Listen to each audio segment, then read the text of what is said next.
The envelope was already in his hand when he walked into the CEO's office, but he had no idea that within the next 5 minutes, his entire life would change. He was a single father with only $47 left in his bank account, a little daughter waiting for him at home, and a job hanging by a thread. He had come to the woman who could fire him with a single sentence, hoping she might give him one last chance.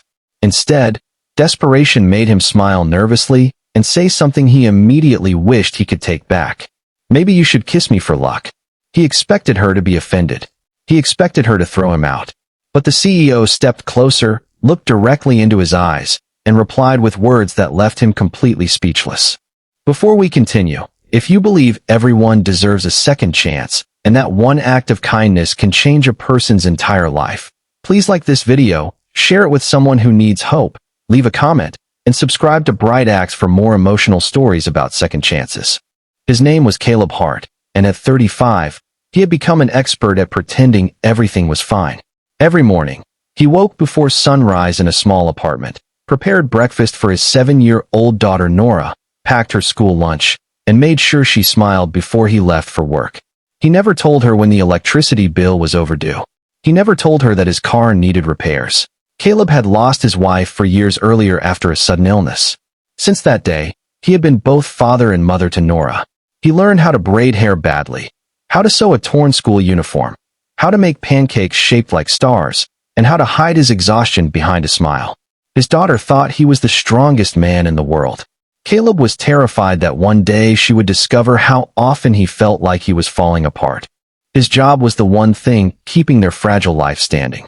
He worked at a large corporate company as a logistics coordinator, moving between departments, solving problems, and handling deliveries that executives rarely noticed.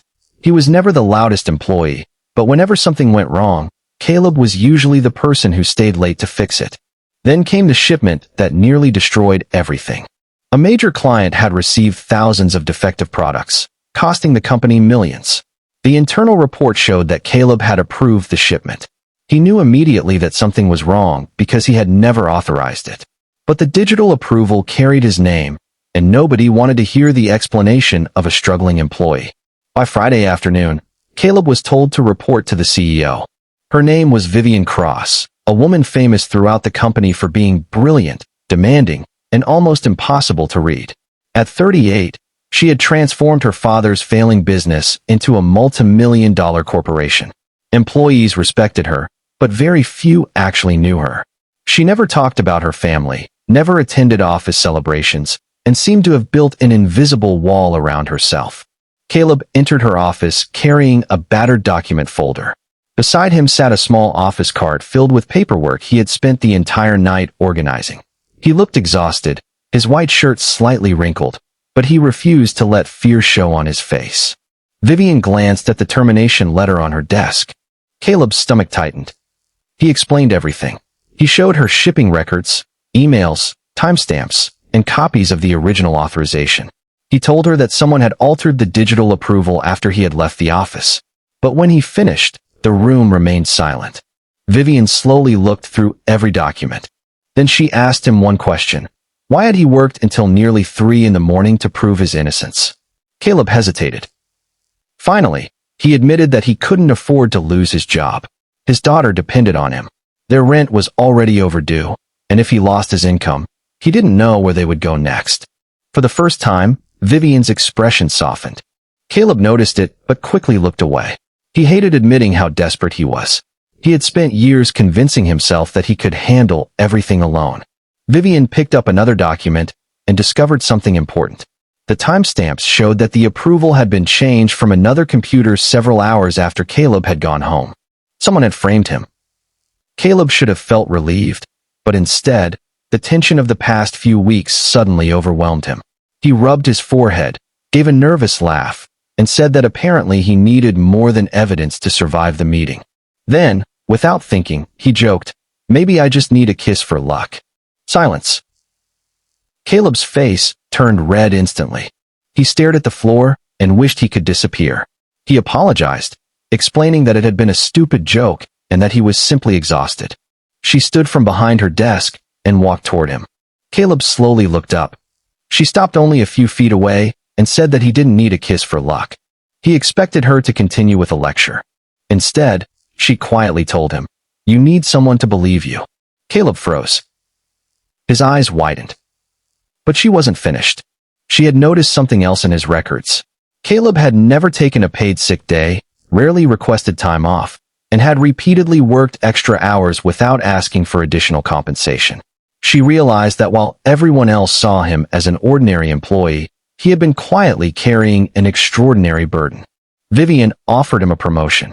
Caleb stared at her as though he had misunderstood. The promotion came with a better salary, flexible hours, and responsibility over a new logistics team. It would allow him to spend more evenings with Nora while finally earning enough to breathe. He almost refused. Vivienne asked why. Caleb admitted that accepting help made him uncomfortable. He had spent years surviving without depending on anyone. Her answer surprised him. She told him that accepting a hand when you are drowning isn't weakness. Sometimes it is the bravest thing a person can do. That sentence stayed with Caleb. Over the following weeks, the investigation uncovered the truth. A senior manager had altered the approval to hide his own mistake. Caleb's name had been used because everyone assumed the quiet employee would be easy to blame. The manager was dismissed. Caleb was cleared. But something far more unexpected had already begun. Vivienne started seeing Caleb differently. She noticed the little photograph he kept beside his computer. It showed Nora wearing a paper crown and smiling proudly beside her father. One evening, Vivienne asked about it. Caleb smiled. He told her that Nora believed every father was supposed to be a superhero. Vivienne looked at the photograph for a long moment before quietly admitting that she had never had anyone who believed in her that way. That was the first time Caleb saw sadness behind her perfectly controlled expression. Their connection grew slowly. There were no sudden declarations and no perfect romance. There were small moments. Vivienne remembering Nora's favorite story. Caleb bringing coffee when Vivienne worked late. A quiet conversation after one rainy evening. Vivienne finally visited Caleb's apartment after Nora invited her for dinner. She expected something uncomfortable and formal. Instead, she found a tiny home filled with warmth. Nora had drawn pictures across the refrigerator. A small collection of children's books sat beside the couch. Caleb was trying to cook dinner while helping Nora with homework. Vivienne stood at the doorway and smiled. For the first time in years, she felt like she was looking at something she had secretly wanted but never admitted she needed: a family. Months later, Caleb stood beside Vivienne in the same office where he had once believed his life was ending. The city lights reflected across the glass windows. He remembered that embarrassing joke. Vivienne remembered it too. She smiled and reminded him that he had once asked for a kiss for luck. Caleb laughed and said he still couldn't believe he had actually said it. She told him that she had thought about that moment many times. She hadn't kissed him then because she wanted him to understand something first. Caleb asked what she meant. Vivienne looked into his eyes and told him that she didn't want to be his luck. She wanted to be his partner. Caleb couldn't speak. The man who had faced unemployment, grief, financial pressure, and single parenthood without shedding a tear suddenly found himself unable to hold back his emotions. He reached for her hand. She held it. And somewhere across the city, Nora was waiting at home with a drawing she had made of 3 people standing beneath a bright yellow sun. It was the first family picture she had ever drawn with Vivienne in it. If this story touched your heart, please like this video, share it with someone who needs a reminder that life can change, and subscribe to Bright Acts.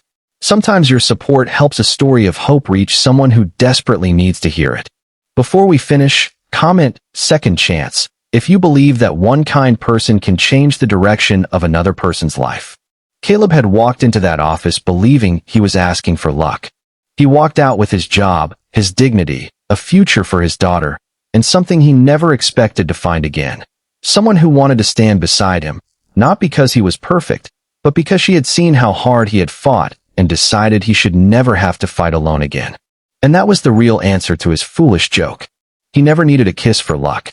He only needed someone to believe that his story wasn't over yet.